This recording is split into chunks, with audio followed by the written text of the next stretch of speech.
بسم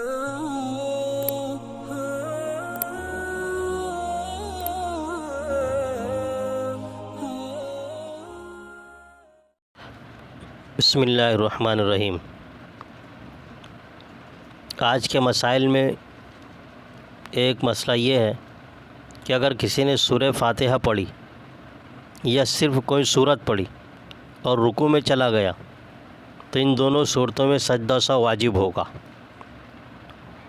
دوسرا مسئلہ یہ ہے کہ اگر کسی نے ثنا سبحانک اللہم پڑھا اور بھولے سے رکوع میں چلا گیا، نہ تو سورہ فاتحہ پڑھی نہ ہی کوئی صورت، پھر یاد آیا کہ قرأت رہ گئی ہے تو اسے چاہیے کہ وہ رکوع سے واپس آ جائے اور قرأت کرے، پھر دوبارہ رکوع کرے اور آخر میں سجدہ سہو کر لے۔